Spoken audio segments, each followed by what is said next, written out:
Hello friends, welcome on our YouTube channel जहां हम पढ़ते हैं क्लास 8 का यूपी बोर्ड का सिलेबस, जिसमें अभी तक हम काफ़ी सारे विषयों के सिलेबस डिस्कस कर चुके हैं। आज हम डिस्कस करने वाले हैं हमारा इतिहास और नागरिक जीवन। जैसे कि आप जानते हैं हमारा इतिहास, जिसमें हम अपने देश के महान लोगों के बारे में डिस्कस करते हैं।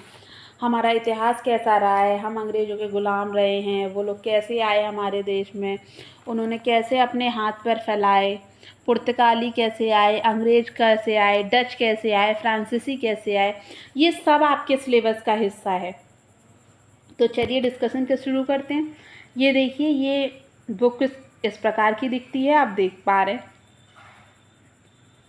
मैं कोशिश कर रही हूँ कि मैं पूरा दिखा पाऊँ। तो बुक कुछ इस प्रकार की दिखती है। तो पहली चीज़ आज मैं ये बोलना चाह रही हूँ कि मैंने अभी प्रीवियस जो वीडियोस डाली हैं उनमें आप लोगों ने काफ़ी अच्छे व्यूज़ दिए हैं। तो ऐसा नहीं बोल रही हूँ कि बहुत ज़्यादा व्यू आएंगे, जैसे मैंने नया चैनल स्टार्ट किया था मैंने इतनी भी उम्मीद नहीं रखी थी, उतने व्यू आए हैं। दूसरी बात,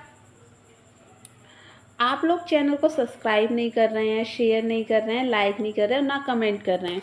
तो फ्रेंड्स, अगर आप देख रहे हैं ना चैनल को, तो प्लीज़ आप कमेंट ज़रूर करिए। और अगर आपको लग रहा है कि मैं आपकी कुछ भी हेल्प कर रही हूँ, थोड़ी सी भी अगर मैं आपकी हेल्प कर पा रही हूँ, तो प्लीज़ चैनल को सब्सक्राइब करिए, जिससे कि मेरा ही मनोबल बढ़ेगा और मैं आगे अच्छा करने का और कोशिश करूँगी। क्योंकि आप लोग मुझसे किस बात से कनेक्टेड हो पा रहे हैं, आप लाइक कर रहे हैं, उससे मुझे पता चल रहा है आपको वीडियो पसंद आ रही है।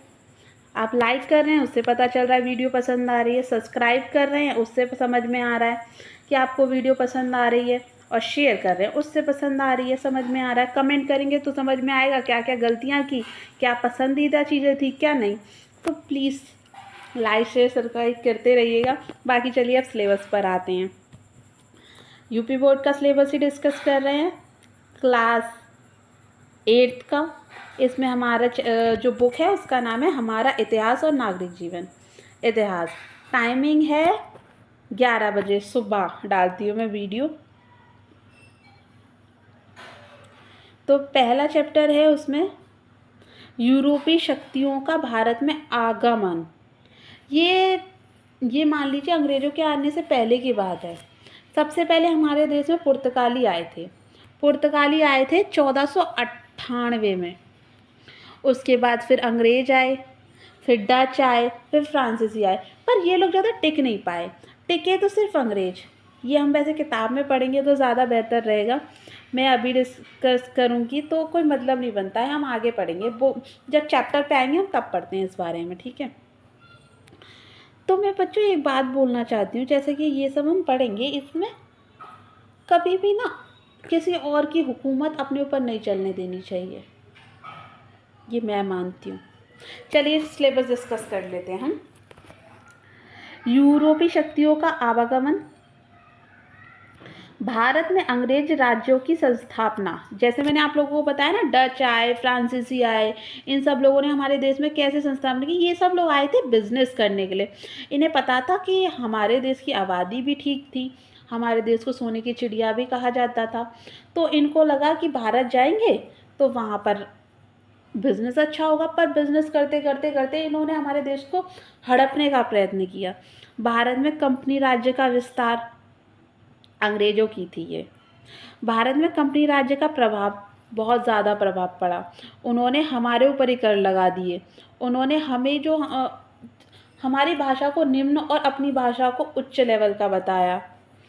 प्रथम स्वतंत्रता संग्राम, ब्रिटिश राज के अधीन भारत, भारत में नवजागरण, जब सब लोगों ने सोचा कि अब हमें ऐसे नहीं रहना है, चाहे मरना है मारना है, पर हमें ऐसे बंदिशों में नहीं रहना। हमारा देश है, यह हमारी चलेगी, किसी और की नहीं। भारत में राष्ट्रवाद का उदय एवं विकास, ये सबसे मुश्किल चीज़ हो पाती है। क्योंकि आप जानते हैं हमारे भारत देश में भिन्न भिन्न जाति, भिन्न भिन्न धर्म, भिन्न भिन्न सभ्यताओं को मानने वाले लोग रहते हैं। तो उन सबको एकजुट करना ना कभी कभी संभव नहीं हो पाता। जब अलग अलग जाति, अब हम 4 लोग ही रहते हैं मान लो एक परिवार में, उन लोगों की भी सोच एक जैसी नहीं हो पाती है ना। तो इसी चीज़ का फ़ायदा उठाया अंग्रेज़ों ने, डच ने, फ्रांसीसी ने, पर हमारा देश एकजुट हुआ, हम सब एक साथ हुए और हमने सबको खदेड़ निकाला अपने देश से। स्वाधीनता आंदोलन, स्वतंत्रता प्राप्ति एवं विभाजन। भारत में स्वाधीनता के लिए आंदोलन चलाए गए, स्वतंत्रता प्राप्ति कैसे हुई और विभाजन। भारत में ये विभाजन हो गया ना, पाकिस्तान अलग हो गया, हिंदुस्तान अलग हो गया, ये सारी चीज़ें ये सब हम पढ़ेंगे। आप लोग ना इसे एक स्टोरी के रूप में देखेंगे ना कि ये हमारे देश की बातें हैं, कैसी लग रही हैं, मतलब ये भी हुआ था, ये भी हुआ था, तो आपको सुनते सुनते समझ में आने लगेगी कि आखिर इसमें बात क्या हो रही है। इसमें कुछ ऐसा खास याद करने जैसा नहीं होगी। हाँ, इसमें डेट्स याद करना थोड़ा टफ होता है, पर हम उन्हें कोशिश करेंगे कि हम याद कर सकें। अंग्रेज भारत छोड़ने पर विवश, वो अपनी मर्जी से छोड़कर नहीं गए कि हाँ ठीक है हम आपका भले बन के देने जा रहे हैं। उनको मजबूरी पड़ी, जब हम लोग एकजुट हो गए और उनकी नहीं चल पाई हमारे ऊपर, तब उन्हें देश छोड़कर जाना पड़ा। स्वतंत्रता भारत की चुनौतियों एवं विकास। अब स्वतंत्र भारत तो मिल गया, पर उसको एकजुट करना मुश्किल है। आपको ये पता ही है कि पूरा देश टुकड़ों में बटा हुआ था, कि पहले राजा महाराजाओं का था, पर अगर देश की विकास करना है तो सबको एक सूत्र में आना पड़ेगा, तो उसको करना बहुत मुश्किल था। तो उसके लिए बहुत सारे प्रयत्न करने पड़े, चुनौतियां, हमारा देश कंगाल हो गया था क्योंकि ये सब लोग लूट के ले जा चुके थे। फिर से हमें ज़ीरो से स्टार्ट करना था, ज़ीरो से जाने की कोशिश, और उसको प्राप्त करना बहुत मुश्किल था, पर हम चुनौतियों से लड़े और जीते भी हैं, और अभी भी हम प्रोग्रेस की ओर हैं। तो इस बारे में भी हम पढ़ेंगे। आखिर इसमें चैप्टर में बहुत मज़ेदार मज़ेदार चीज़ें सुनने को मिलेंगी आपको। स्वतंत्र भारत और चुनौती एवं विकास, महत्वपूर्ण घटनाएं, कि जब ये सारी चीज़ें हो रही थी तो देश में क्या क्या हुआ था, कैसे कैसे हुआ था, कि किस कोने में क्या चल रहा है। भगत सिंह जी हैं, हमारे राजगुरु जी हैं, महात्मा गांधी जी हैं, नमक आंदोलन चल रहा है, यहाँ पे हजरत महल, और ये सारी चीज़ें हो रही थी। झांसी की रानी के बारे में आप सुन चुके हैं, वो अंग्रेज़ों को डिफीट करने के लिए चाहा थी। ये बच्चों एक बात बोलूं, ये आज़ादी जो है ना बहुत मुश्किलों से मिली है हमें, इसकी कदर करिए। एक अच्छे नागरिक बनिए देश के लिए, एक अच्छे इंसान बनिए। आप अगर किसी के साथ खड़े हैं ना तो उसको ये विश्वास होना चाहिए आपके ऊपर कि आप उसके साथ सिर्फ कहने के लिए नहीं खड़े हैं, आप उसके लिए सच में खड़े हैं। एक अच्छे व्यक्ति के रूप में देश की सेवा कीजिए, जैसे भी कर सकें। फिर ये आगे नागरिक शास्त्र, हमारा लोकतंत्र, डेमोक्रेसी है, जो चाहे जहाँ चाहे वो कर सकता है, पर कानून के दायरे में, ऐसा नहीं है कि कहीं कुछ भी कर दिया।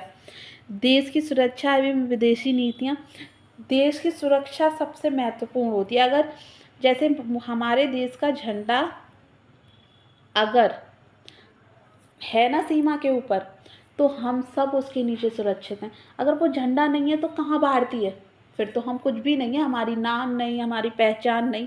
तो देश की सुरक्षा बहुत आवश्यक है। विदेशी नीति, लोगों जो हमारी पड़ोसी राज्य हैं उनके साथ बना के रखना। जैसे आपके आस पड़ोस में भी होंगी तो आपकी मम्मी कहती होंगी पड़ोसियों से लड़ाई नहीं करते, लड़ाई करके मत आया कर, बुरे वक्त में यही काम आते हैं, सबसे पहले रिश्तेदार तो बाद में आते हैं। वैश्विक समुदाय एवं भारत, नागरिक सुरक्षा, देश सुरक्षा के बाद नागरिक सुरक्षा, हमारे सेना खड़ी हुई है बॉर्डर के ऊपर, तब हमारे देश में हम लोग होली, दिवाली, सब त्यौहार मनाते हैं। हमें चिंता नहीं है, हम तो चादर तान के सो जाते हैं कि हाँ, क्योंकि हमारे देश के जो जवान है ना, सेना है ना, वो खड़ी है हमारे लिए। दिव्यांगता कारण एवं बचाव, ये होता है कि आपके शरीर में किसी भी प्रकार की परेशानी या समस्या की होती है।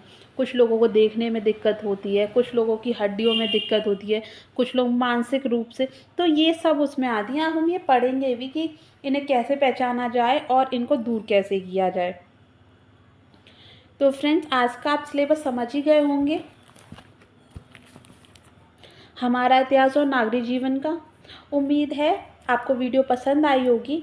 और फ्रेंड्स, रोज़ मैं बोल रही हूँ, एक बात दोबारा बोल रही हूँ, कॉपी, पेन, ये आप अपने पास रखिए, जब मैं पढ़ा रही हूँ लिखिए। जैसे मैंने अपने पहले कॉपी के पहले पन्ने पर अपने ये लिख रखे हैं ना सिलेबस कि क्या-क्या पढ़ने वाले हैं, वैसे आप भी लिखिए और जैसे-जैसे एक-एक चैप्टर कंप्लीट होता जाए टिक लगाते जाइए, ये हो गया, ये हो गया, ये हो गया। जिस लास्ट में आपको पता चले कि हाँ, सारा कुछ हुआ है या नहीं हुआ है। फ्रेंड्स, आप समय की कीमत रखिए, समय आपकी कीमत रखेगा। आज के लिए इतना ही रखते हैं, कल मिलते हैं।